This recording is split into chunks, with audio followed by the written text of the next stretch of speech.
Okay, welcome everyone. Thank you so much for joining us today. My name is Preeti George, and I'm the project director for SAMHSA's National Training and Technical Assistance Center for Early Serious Mental Illness. It's also known as the ESMI TTA Center. So we are so pleased to welcome you to our webinar today on early serious mental illness and co-occurring substance use disorders. So I think we'll get started just so that we have enough time to get through all of our material today. So we have a few housekeeping slides as people log on that we'll just go through before we begin. So our webinar today is being recorded, and we will be making the presentation slides and recording available afterwards via email. During the presentation today, you are welcome to submit any questions that you have. Please feel free to include those in the chat feature as well as the Q&A feature in Zoom. And also, you'll notice that in the attendees list, there are a number of individuals who have the word ESMI TTA Center in their names on their displays on the screen. So please feel free to reach out to them if you have any questions or need any assistance throughout the webinar. If you have any technical issues, please feel free to send them a chat and they can help you out. Okay, so next slide here, we have the agenda for today's webinar. So we have a number of different items that we're going to address today, and we're thrilled to be able to do that. So we'll start out with some definitions of concepts like early serious mental illness. It's referred to throughout the webinar as ESMI, so you'll hear that definition. And we'll talk about how that relates to substance use disorders. We'll describe the prevalence of substance use and substance use disorders among individuals who are experiencing ESMI. We'll also talk through some national data on substance use correlates in a subgroup of ESMI. And we'll talk through some strategies to address substance use and substance use disorders in ESMI treatment. We'll review some vignettes and sort of illustrate some of these concepts in real-world examples, and then have a Q&A session at the end of the session. So if you have chat questions that you enter in, we'll go over some of those in the Q&A at the end, and we'll wrap up with some closing remarks. So that's what we'll do in our webinar today. So what we'll do now is on the next slide, we are so pleased to introduce our three speakers for today's webinar. They have a lot of wonderful experience, and we are thrilled to have them presenting here today. So one of our presenters is Melanie Bennett. She is a psychologist and professor of psychiatry at the University of Maryland School of Medicine. She has been involved in research on treatment for early psychosis for the last decade, with a particular interest in addressing substance use and substance use disorders. She's participated in funded research in this area and is active in training clinicians and programs in the state of Maryland on the different components of coordinated specialty care. She's a leader of the Connection Learning Healthcare System, which is a hub of NIMH's Early Psychosis Intervention Network, or EpiNet, and that is a Pennsylvania-Maryland partnership to support early psychosis treatment and improve services and outcomes. Our other presenter is Corinne Kazmarek. She received her PhD in clinical psychology from American University in 2022. She's currently a postdoctoral fellow at the Department of Veterans Affairs VISN 5 Mental Illness Research, Education, and Clinical Center. And as a fellow, she provides individual psychotherapy to veterans who are interested in quitting tobacco use. And she's developing a research portfolio that's designed to improve access to tobacco use treatment services for veterans who have serious mental illness. And our third presenter is Sam Murphy. He received his MSW from the University of Pittsburgh. He's currently in his first year of the PhD program at the University of Pittsburgh School of Social Work.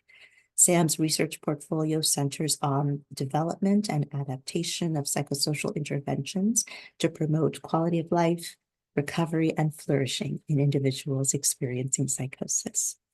So we are thrilled to have all three presenters here today. So to start, please welcome Melanie Bennett. Hi, everyone.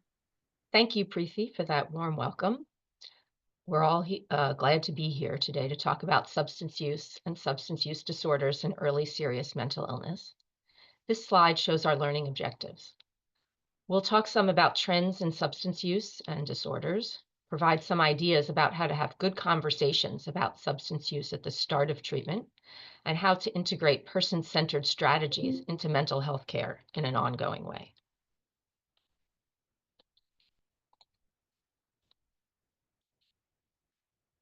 You can go to the next slide, please. Thanks. So to start, it's important that we all work from the same definition of early serious mental illness. And this slide shows SAMHSA's working definition. And an ESMI is a DSM-5 disorder that has or is likely to have an impact on an individual's functioning in important domains. The early part of early serious mental illness refers to the initial period of onset, which can be from childhood or early teen years through the young adult years. Next slide, please. It's also important to be on the same page about substance use and disorders, which exist along a continuum, as you can see here. Our focus today is when those with ESMI engage in problem use, patterns of use that are associated with or heighten the risk for negative consequences. Substance use disorders, you'll see it on the slides, abbreviated as SUD. Disorders reflect a level of use that is causing a range of negative consequences across many domains of life and functioning. And disorders are characterized by increasing physical and emotional need for a substance, along with impairments, including it could be health problems or functional problems, failure to meet major obligations, feeling like you need to use more to achieve the desired effect, things like that. Next slide, please. We will be presenting data on ESMI and substance use and disorders from two sources. The first is the National Survey on Drug Use and Health. And this survey is directed by SAMHSA and provides up-to-date information on substance use and on mental health and other health-related issues in the United States among people aged 12 or older. The website is there, and I would encourage anybody interested in this sort of data and what you can learn from it to check out the website, because SAMHSA provides great summaries of findings in words and in data displays. It's really very useful and approachable. Next slide, please. The second data source is from the Early Psychosis or Intervention Network, or EpiNet, that Preeti mentioned earlier. Funded by the National Institute of Mental Health, EpiNet links early psychosis treatment programs from across the country through standardized data collection, and all that data is integrated into a national database. And as Preeti mentioned, Sam and Corinne and I are part of one of the 8 hubs that are included in the project, and our hub is called Connection Learning Healthcare System. I provided the website again, a lot of great information there on this initiative and then on the measures that are used.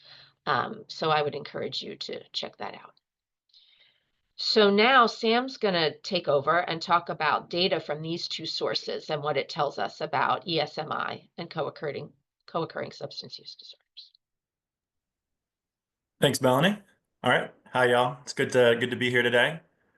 So I think, as Melanie mentioned, we have 2 different data sources here, and I think they each provide us a really important viewpoint on substance use within ESMI. The National Survey gives us this opportunity from a bird's eye episodic view to look at large-scale prevalence, and then the EpiNet data set allows us to examine substance use within an integrated treatment setting, where we have a repeated measurement and we have additional clinical context.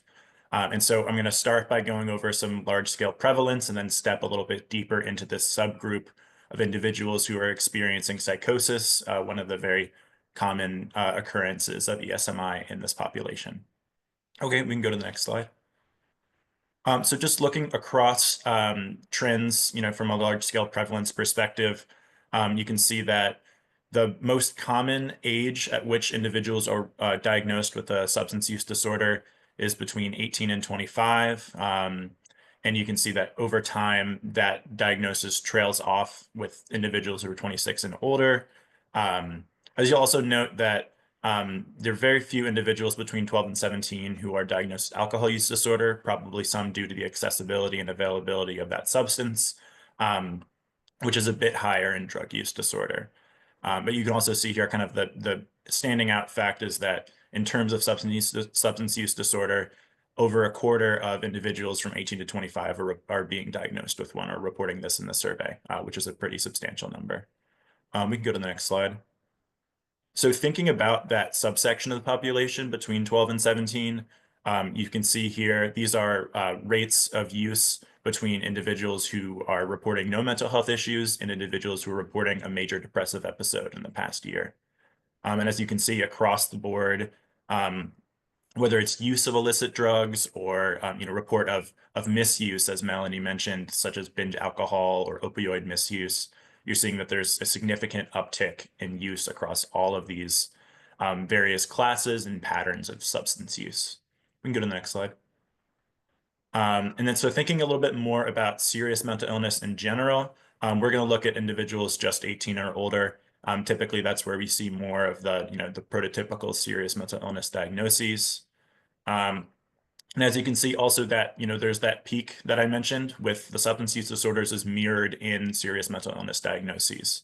So individuals in that 18 to 25 range are most likely to report not just mental illness, but also serious mental illness, and then that tails off. So the rates or the prevalences or proportions of mental illness diagnoses are mirrored in serious mental illness across age. All right, you can go to the next slide. And then you can see in these groups, you can see that individuals reporting any level of any diagnosis of mental illness are reporting higher rates of substance use. And then individuals who are reporting serious mental illness are reporting even higher level of substance use during that time. So you can see a clear trend that individuals in this period of serious mental illness are often misusing substances as well as just using substances in general. All right, we can jump to the next slide. So now we're going to dive a little bit more into the EpiNet data. I think one of the things that we're going to try to do here, you can go to the next slide, is the main gaps in knowledge that we have are kind of how these patterns of substance use change over the course of treatment and also interacting with treatment. So are there aspects of individual clinical presentation, whether it's severity of symptoms or age or duration of untreated illness? How are those associated with propensity for substance use? So I'm going to take this data set and try to do my best to answer from what we've seen in this data set. You can go to the next slide. So just taking a little bit of a bird's eye view at the sample, as you can see, the age at intake is about 21 years. So we're really right in the middle of that 18 to 25 age range that we were talking about earlier. So a lot of these results are going to be pretty indicative of that period of time, although we do have people as young as 12 and we have people as old as say 30. The sample is primarily male with a decent amount of heterogeneity in terms of race and ethnicity. And then we have, as Melanie mentioned, we have individuals represented from all 8 hubs across 6 states, over 100 clinics. So this gives us a good opportunity to look at things like that. All right, you can go to the next slide. So just looking at substance use patterns generally over time, here we have the first 3 assessment time points. So at intake to treatment, after 6 months of treatment, and then after a full year of receiving treatment in an early psychosis program, these are the rates of use. As you can sort of see across the board, in both individuals who are over 18 and under 18, alcohol and nicotine use increases over the course of treatment. Some of that may be due to the increased prevalence or availability of those substances due to their increasing age. And some of that may just be due to other treatment factors. Oftentimes we see nicotine increase in any population across this period of time. What's sort of interesting is there's a divergence in the way cannabis use responds to treatment over the first year for individuals who are above the age of 18 and individuals who are below the age of 18. The rate stays about the same in terms of individuals below the age of 18, while it decreases for individuals above the age of 18. But as you can see, the rate of cannabis use in individuals above the age of 18 is still higher than under 18, even after those diverging trends. Some of this can be done to sample attrition. You see we lose a couple of folks to follow up, which I think is pretty typical. And so we know that there is an interaction between treatment engagement and cannabis use, and so there may be some selection bias that's being shown here. We can go to the next slide. So thinking about not just pattern of use, but as Melanie mentioned, there's kind of a continuum of substance use, whether it's casual use, whether it's misuse, problem use, all the way up to a substance use disorder. So thinking about frequency of use, I think as you can see here, in terms of alcohol use, this is proportions of users, so individuals who have reported use. Alcohol by both individuals above the age of 18 or under the age of 18 is most frequently used on a weekly basis. I think you could probably consider that social use. Whereas cannabis in individuals above the age of 18 is most frequently used daily among users. In individuals under 18, it's most frequently used on a weekly basis, maybe social use. And then sort of the clear pattern within nicotine use is that daily use is the most frequently endorsed period of use. So if individuals are using nicotine, it's very likely that they're going to be using it daily. As we look at these trends of frequency over time, you can see that alcohol frequency and cannabis frequency stay relatively the same apart from daily users. Daily users are decreasing across the 12 months of treatment, while individuals using nicotine are increasing slightly. So at baseline, about 18% of individuals in this sample are reporting daily nicotine use, and at 12 months, about 20%. We can go to the next slide. Another thing to be kind of thinking about as well within this is, all these individuals are reporting use, but are they reporting polysubstance use? Are there areas in which these substances might be connecting with each other, contraindicating medications, or interacting with symptoms? So as you can see here, the most frequent sort of subset of use is individuals who are only using nicotine, followed by individuals only using cannabis, and then followed by individuals who are using cannabis, nicotine, and alcohol. Kind of some broad strokes overview of the individuals at intake. 26% of them are reporting using at least one substance. 8% are reporting using all three. One thing that is sort of unique about this is that while alcohol use is the least frequent of the three substances within the data set, 75% of that use is occurring concurrently with at least one other substance, which is higher than the other two. At least within psychosis research, it's a relatively understudied topic, so it is something that we are interested in and we're going to continue to look at as time goes on. You can move to the next slide. All right, and so thinking beyond just what are the rates and what are the frequencies and what we can learn from that, thinking about, are there any aspects of clinical presentation or demographic factors that increase your propensity for substance use? And so here we have just a couple of areas of association. So we're seeing that individuals, I think this is rather intuitive, individuals who are older at intake have an increased propensity for substance use. I think that's pretty clear. Individuals who are older have a higher access or easier access to these substances, which then in turn informs their propensity to use. When we're thinking about person-centered characteristics, so quality of life, recovery orientation, personal recovery, we're seeing a bit of a divergence in the way that those are interacting with substance use. Pretty much across the board, an improved quality of life is associated with a decreased propensity to use substances, which can fuel some idea that substances are being used out of symptomatic distress or some other form of functional distress. While recovery orientation or personal recovery, increased levels of personal recovery or recovery orientation are being associated with increased propensity for use. So you can see there's some divergence there, and I think it shows to some degree that there is an element of choice and there's an element of control that is associated with substance use when struggling with ESMI. Individuals who may feel they have a better control over their symptoms or better ability to function may feel more comfortable in using and then thus increase the propensity. And then in terms of clinical presentation, we're seeing that there is kind of a differential effect based on the type of symptomatology that individuals are experiencing. Obviously, these symptoms are very specific to psychosis, but they're also, stratifiable across any ESMI condition that you might be working with as a clinician.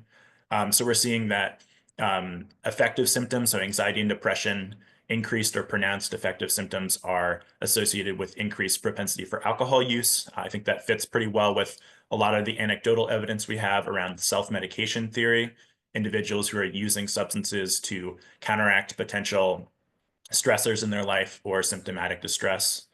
And we're seeing that increased negative symptomatology, so decreased social engagement, social motivation, are being associated with lower rates of substance use. And I think given that this is an age range where substances have a inherently social characteristic, so there's inherently belonging or social activities that are associated with them, there may be some sort of connection there. It's something that we want to continue to explore. And then sort of more interestingly, kind of the hallmark for early psychosis services is the presence of positive symptoms. And we're seeing that there's no consistent or significant relationship between positive symptoms and substance use propensity. You can go to the next slide. So I'm wrapping up here. Some of the general trends, just kind of as a recap, we're seeing that at least half the sample is endorsing substance use at admission, which is an incredibly high rate and mirrors the rates that we see from the national survey. And while specific trends may go up or down based on the substance, this remains pretty consistent over the course of 12 months. While thinking about frequency, about 30% of the sample endorsed daily substance use at admission, and that slowly decreased over time. So thinking about while substance use prevalence is the same across time, the frequency of use may be changing. In terms of nicotine, it is by far the most frequently used substance within this data set. 18% of the sample reported daily nicotine use, and that increased to 20% at the end of the 12-month period. And over 70% of nicotine users are reporting polysubstance use of some kind. In terms of cannabis use is sort of divergent in the two different age ranges that we're looking at. So, adults or adolescents. Rates of cannabis use remain relatively consistent in terms of frequency, but those rates changed. And another thing, just, when you're thinking about conclusions here, you need to think about disengagement, because we do, there's a high rate of disengagement that's often associated with cannabis use. And so there may be just individuals that we are missing as part of this treatment assessment that are disengaging or not reporting cannabis use. And then alcohol use, I think alcohol use is pretty typical and intuitive of any population between the ages of 18 and 21. At this point in time, rates increase in use over time with increasing availability due to age. And that weekly alcohol use, or social drinking, as some people refer to it, is the most frequently endorsed rate of frequency. All right, and that's all I have. I think I'm turning it back over to Melanie to talk a little bit more. Yep, thank you. One sec. Okay, thanks, Sam. So from Sam's discussion, we know that a good number of young people with ESMI are also impacted by comorbid substance use and misuse and disorders. And so I'm going to now talk about some of the factors to keep in mind when talking with young people about substance use at the start of ESMI treatment. Next slide. So anyone who has worked in this field as a clinician, and I'm imagining that many of the people here listening today fall into that category, know firsthand that at the start of ESMI treatment, the clinical picture can be complicated. There's a lot of different reasons for this complication. There's a lot of things going on, symptoms that overlap between ESMI and substance use, determining what an exact diagnosis is. There's a lot of happening at a moment when you don't know the individual very well and don't have a lot of time to kind of figure out what's going on and how do I get started. So on this slide, I have listed what I think are good steps in the early stages of ESMI treatment, starting with assessing substance use and substance use disorders. My guess is that most people in the field or programs that are working with this group of young people have some questions as part of their standard procedure at admission, which is great. So my first piece of advice is always ask those questions. They're there for a reason, and they will give you a lot of information, but you will not be surprised to learn. I also think adding in a brief screen of some kind, a standardized screen, is a good way to go. So I have a few listed here, and you can see the cannabis use disorder identification test in the picture, just to show you what it looks like. Brief, 10 items. Now, again, if your intake or admission um, um, uh, forms that you already do have a bunch of these things in it, then that's great. Don't add anything else. But if you're feeling you don't know quite enough about use and disorder symptoms, these are some measures that I think make a lot of sense. And then the rest of the steps on the slide are really how I approach people at the beginning, and how when I talk with clinicians, this is my general way that I see things. For the first few months, the person is coming for ESMI treatment, and it's good to just figure that that's what's going on and offer all components of mental health care. But then figure that you're going to do a reassessment maybe before 6 months. You're going to just know a lot more about a person and their situation and what's going on with them. When at all possible, it's really good to have some partners at a substance use disorder treatment program. My guess is we in the mental health side of things have a lot to offer to a substance use focused program, and they have a lot to offer us. So it's nice to be able to consult if needed. Next slide.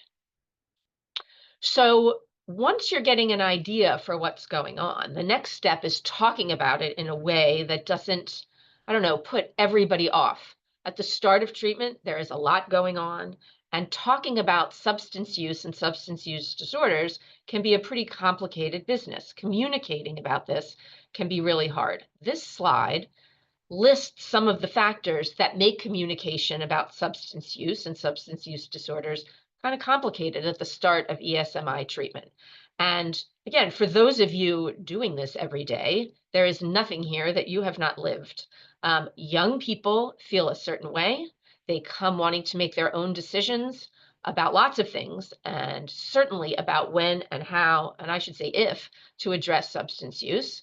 In contrast, their family members often see substance use as an obstacle to recovery.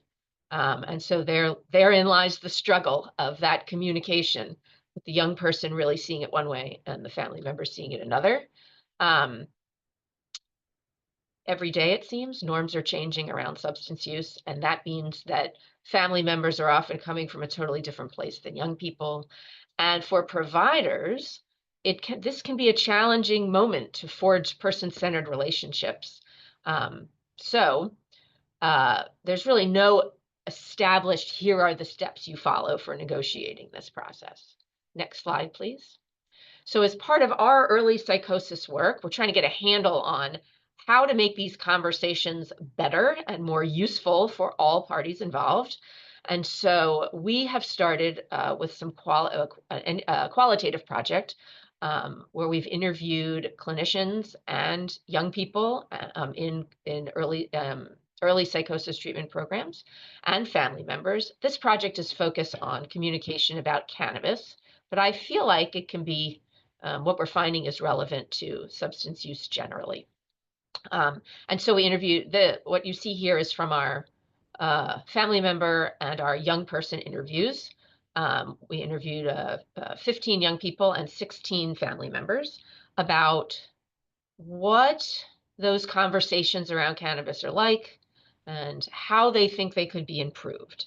And what you see here are 3 themes. And the interesting part about this is that the themes crossed over the different groups, but the way they thought about them was pretty different. So take the first theme, respect for different views.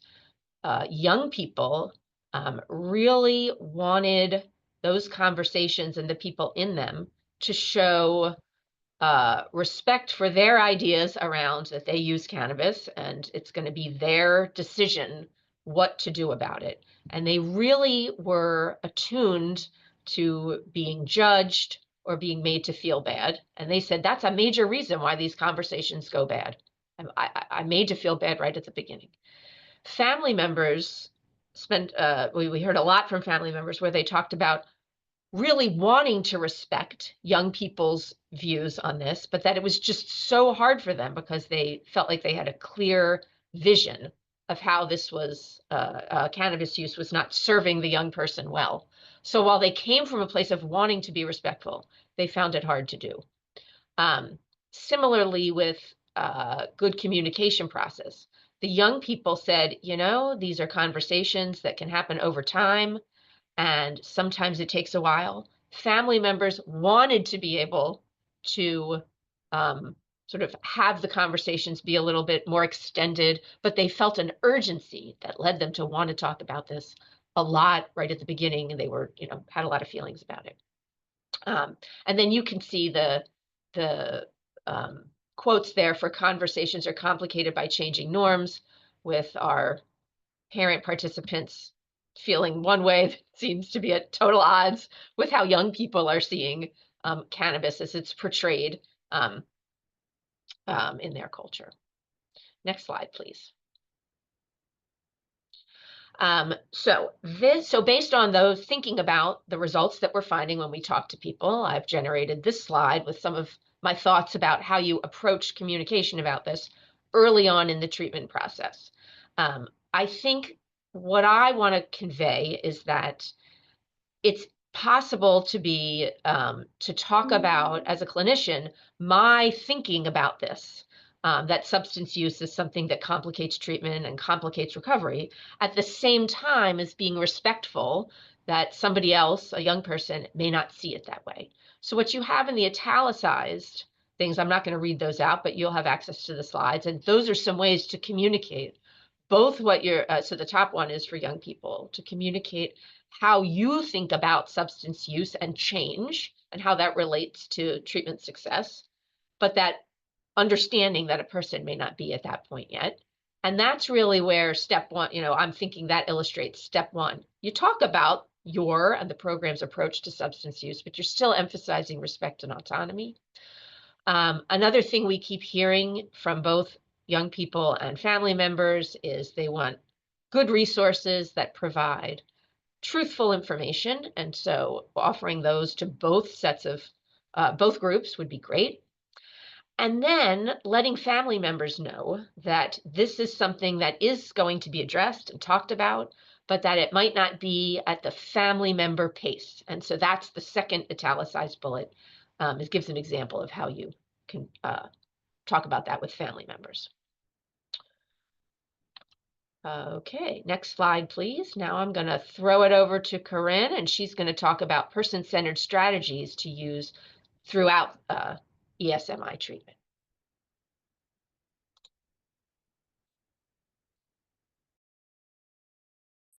Corinne, you're on mute.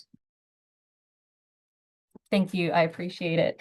So I'm now going to spend some time talking about person-centered strategies to address substance use and substance use disorder in ESMI treatment. So just to summarize what Sam and Melanie have already discussed so far, substance use and substance use disorder are present for many patients who are initiating care or treatment for early serious mental illness. And patients, families, and their providers may view substance use differently, as Melanie highlighted. And this does not mean that substance use should not be part of treatment conversations. In fact, it makes it even more important that these conversations are had so that everyone can understand each other's perspectives.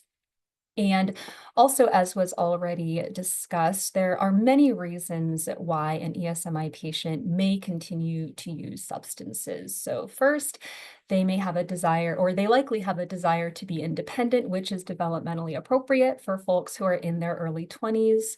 There's also likely peer pressure or social norms surrounding substance use and novel experiences. There may also be a view that substances help, particularly if someone, as Sam had mentioned, is experiencing intense affective experiences or dysregulation. Some may think that, some may associate substance use with kind of an assuaging of some of those uncomfortable experiences.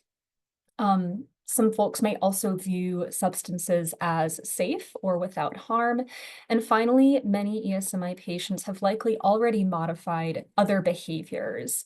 If they're presenting for ESMI treatment and this is their first treatment experience, they're likely attending weekly or monthly appointments. So they're spending time during their day that they would have used for other experiences for treatment. They may now be taking medication that they haven't taken before. So these changes could make it feel challenging to change yet another behavior like substance use. Next slide, please. So it's really important, as Melanie started to mention, for communication about substance use and substance use disorder between the provider and the patient and their family to be collaborative, to be person-centered, and to also be non-judgmental. So a good way to start these conversations could be with really open-ended questions like, tell me about your drinking or smoking, or how do you see your substance of choice being part of your life during treatment? I really like both of these questions because, as I said, they're very open-ended and they can provide you as a clinician with really rich information about the patient's pattern of substance use, and also probably start to give you some information about how the patient views their substance use and whether they're considering changing it. In addition, providing person-centered psychoeducation about risks and risk reduction can be helpful as well. So asking, was there a time when you were using less? What was that like?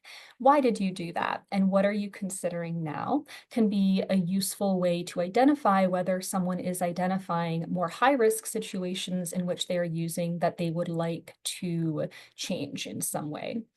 You can also ask, what do you know about substance and its influence on your physical or mental health? And can I provide some information about this substance? As Melanie talked about, patients and their families are all often very open to being educated about things that they are ingesting. Many people don't want to put their health at risk, and their use may be based on myths or other information that may be misleading or not entirely accurate. So most people are very amenable to learning more about substances. And even if it doesn't motivate them to completely abstain or to reduce their use, they will likely call on that information later to inform their decisions about continuing to use substances.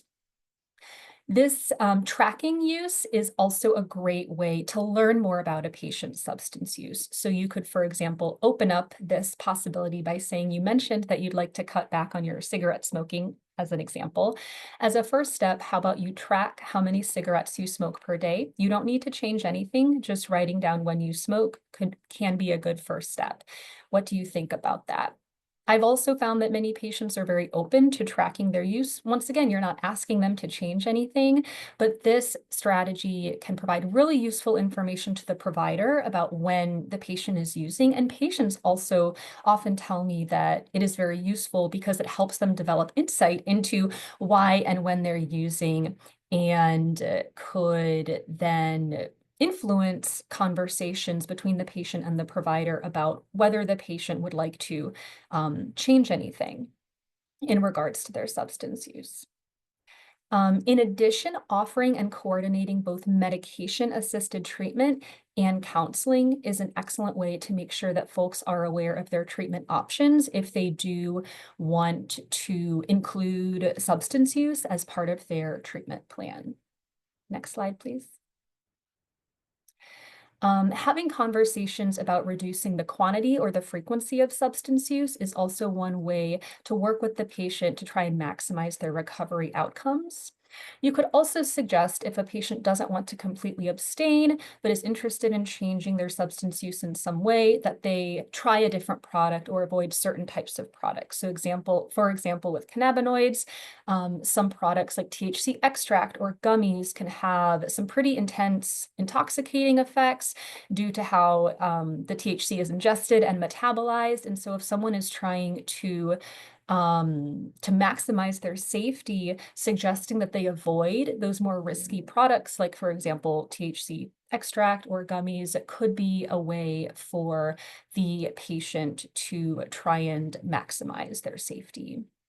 You can also ask if someone is interested in changing the types of situations in which they're using. And once again, tracking substance use can help inform these conversations. So you could ask, what are situations where you're using cannabis, for example, but don't want to? So some common responses could be, well, I'm currently using at work and I don't really want to be using at work because I could get in trouble. Or maybe folks want to avoid using certain substances before they're driving or before bed so that they get a good night's rest. So having conversations about specific situations in which someone may not want to use can be a way to determine how substance use or how a patient can change their substance use. And then continuing to talk about substance use as a behavior change goal, not just at the first appointment, but throughout treatment, is absolutely essential. And there are many ways to incorporate substance use into a treatment plan directly or indirectly. So one thing that I like to do is to, during every session, follow up about something related to substance use that was discussed in the previous session. So last week you said you wanted to track your cigarette use, or last week you said you wanted to stop using, THC extract, for example. Like, how did that go this week? Because this shows the patient that you do plan on following up about this and that you want to continue having these conversations. And even if changing substance use is not a goal on its own, you can incorporate adjustments in substance use into other goals. So if, for example, someone is interested in expanding their social network, having a conversation with them about how substance use is related to their current social network could lead to conversations about how and whether they want their substance use to change as they try to expand their social network, particularly if they may want a social network that is not revolving around substance use. And then finally, celebrating any positive change as defined by the participant is a great way to affirm the effort that someone is making to maximize their recovery, and can be really encouraging and also contribute to a strong, an ongoing strong rapport. Next slide, please. So I wanted to provide an example of how these discussions can look like in practice and what their impact can be. So I was working with a veteran who was smoking 1 pack of cigarettes per day, and he and I were meeting for individual tobacco counseling. And his goal was to reduce from 20 cigarettes or 1 pack of cigarettes to 10 cigarettes per day. And we worked together for about 5 sessions. And during this time, we established trust and rapport. And this, I think, started with having a conversation during our first session about specifically what his goal was. So he attended all of our scheduled appointments, and when we did end, it was through mutual agreement because he had met his goal. So the veteran shared with me towards the end of our work together that he was actually worried about how I would respond to his goal to reduce and to not completely abstain from tobacco use, and he told me that he really appreciated that I supported his goal. There were also several times where I used the word quit instead of reduce out of habit, because most of the veterans who I work with for tobacco counseling do want to completely abstain. And whenever I used the word quit to discuss his goal, I did my best to apologize and to remind him that he and I are aligned in his goal, which is to not quit, but to reduce his cigarette smoking. And he did sustain progress and achieve his goal. So in fact, by the time we ended, he had several days where he was smoking even less than his goal of 10 cigarettes per day. So this was illustrating that he was receptive to the work that we did together and appreciated that I supported his goal. And so now I'm going to turn it back over to Melanie to provide another example for another substance. Okay, let's have the next slide. And we've got just a little bit of time left, so I'm not going to describe much, but this comes from a young person. I was not the provider, but I consulted with that person. A young person in their mid-20s in an ESMI treatment program who was a daily cannabis user.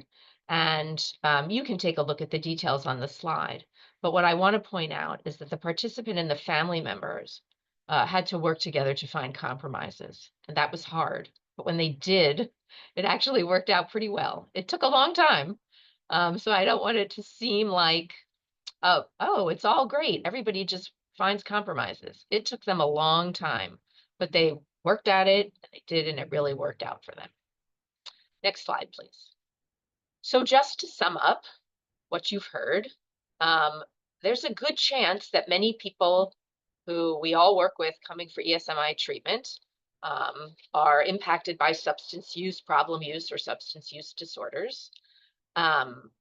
I believe that examining the data, looking at the trends over time, really gives us an interesting way to understand treatment needs.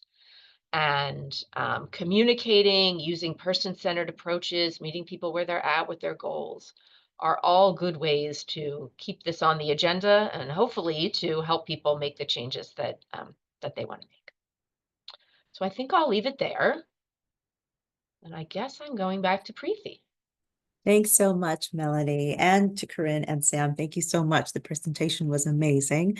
And I think we have time now for some questions from the audience. So I'm just going to read through some of the questions that you all have sent to us and send them over to our presenters. So one of the questions, I think for Sam actually, is about the data that you presented. So someone in the comments indicated that they found the findings from the NISDA and the EpiNet data sets to be fascinating. They would love to know if there are citations, if any of the data are published or in preprint. And also the question was that in the data, they were surprised about the lack of association between cannabis and positive symptoms in the EpiNet data. And they were wondering if perhaps there's a dose relationship, so higher frequency of use, consistent maybe with more symptomatology. And they wanted to know, were you able to look at within person over time? Absolutely. So as far as the national survey goes, that is all sort of supported by SAMHSA.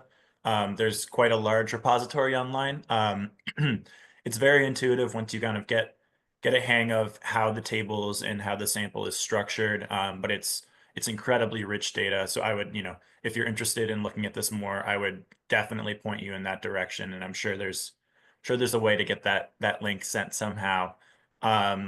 As far as the EpiNet findings go, the paper is in progress right now, shoring up analyses and sort of beginning to condense findings. As far as the positive symptoms aspect goes, I'm really kind of curious about that myself, actually. I think that one of the things about sort of centering on propensity for use is that in a lot of ways, it's looking more at how these critical clinical presentations are impacting it. And I think it also has a lot to do with that these clinical presentations are based on intake. So as time goes on, you would hope to see some symptomatic reduction over time in treatment. And so being able to look at how symptomatic reduction is associated with substance use, I think is maybe where you'd see more of a connection, where if individuals are experiencing pronounced or incredibly distressing symptoms, then that might interact with their substance use in some way. We are looking at within person. Hopefully that's something that we'll be able to include in one of our reports or in something that we're working on in progress. I think some of it is trying to maximize sample size. It's this really, really wonderful group of individuals we've got here, and we're trying to make sure that we're able to maximize the sample that we're working with. I believe we have about 800 individuals who we have tracked data through the first 12 months. And so hopefully we're going to be able to work with that specific subset and have some more longitudinal conclusions. So I really appreciate your question, and I'm happy to keep you updated as far as when things are coming out. But I would definitely point you towards the national survey. It's a really, really great resource. And thank you so much, Sam. We'll definitely get people the availability of the link for the NISDA data. And then if the publication comes out, we'll certainly be hopefully be able to share that through our newsletter or other types of ways to get that out. So thanks so much. I think we're all excited to hear what the findings will be in your publications. Another one of the questions is it recommended that providers partner with prescribers and share information from assessments of individual substance use? Well, maybe I'll take that one. Maybe Corinne might have some thoughts too, but I would recommend a team approach to just about anything, and substance use is no exception. So if a clinician, a non-prescribing clinician, or other member of the treatment team who maybe is not a clinician and is working with a young person around substance use and has done some assessment and feels like they're beginning to get a handle on what's going on with the person and what their, motivations are and where they're at in the change process, from not really on the change process to somewhere in it, or maybe even more towards an action stage of change. I think all of that would be really important to share with treatment providers of all sorts. So I could imagine a prescriber who's been shared that information, and then you could talk about, okay, well, what does that mean? Next time the prescriber sees this young person, how could they use that information to talk some in their meetings about substance use? So I could certainly, when I've shared things with prescribers and we've talked a little bit about it, they will often sort of take the approach of, okay, we're trying to get the best possible effects and success with medication. So tell me a little bit about how that's going for you. And then if that prescriber knows that there's some substance use happening and has a clearer vision of that, that is great to bring up in the context of talking about medication. I'm wondering if there are things that we can do to get even a better result from your medication. And you probably won't be surprised to learn that substance use is something that could really kind of muck up when we're trying to figure out the right medication and the right dose and how to get the best effect. Substance use is something that can complicate that whole process. So maybe we could talk a little bit about why that is, and what we might, what your thoughts are on what we might do about it. So that's the long answer to the short answer is yes. I don't know, Corinne, if you have anything you would add?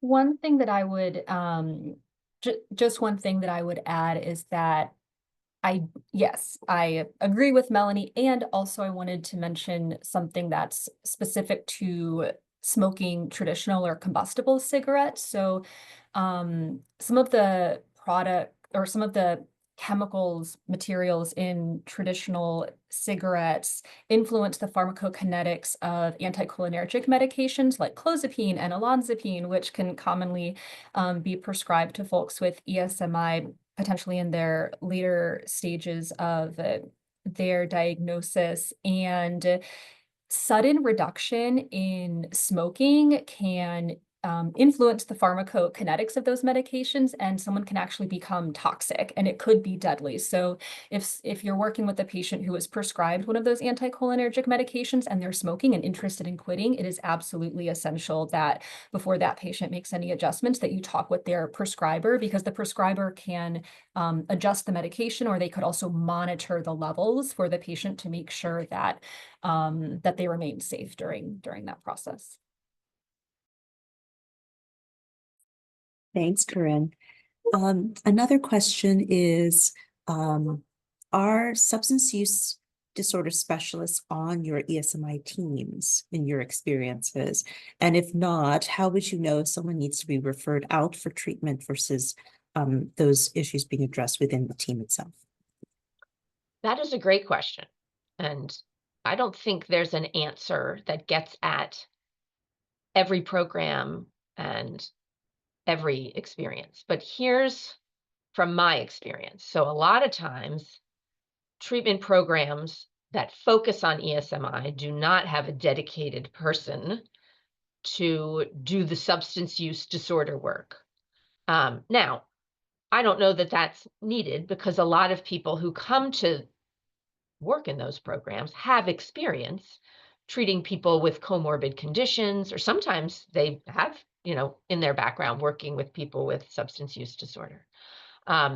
So I don't know that a specific person is needed, but I think a program might take a little bit of an inventory of who's got what experience, right? And who feels comfortable and with different types of substance use and disorder issues. That would be good to know.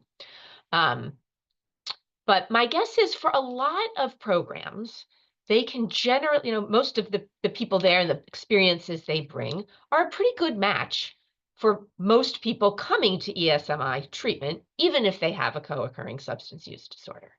A lot of times the experience of ESMI is a big motivator for young people to make a change, maybe not quickly and maybe not the exact change that other people may think is best for them. But a lot of times that experience gets people thinking about their substance use in a different way over time.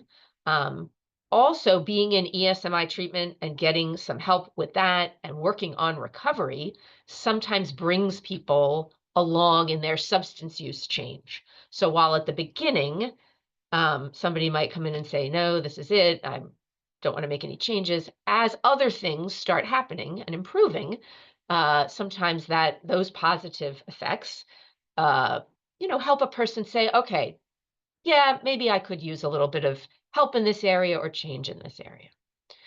So the second piece of the question is, when is the time where we say in an ESMI program that we need a specialty program? And again, I think that's the program has to decide based on what they feel like they can best provide treatment for.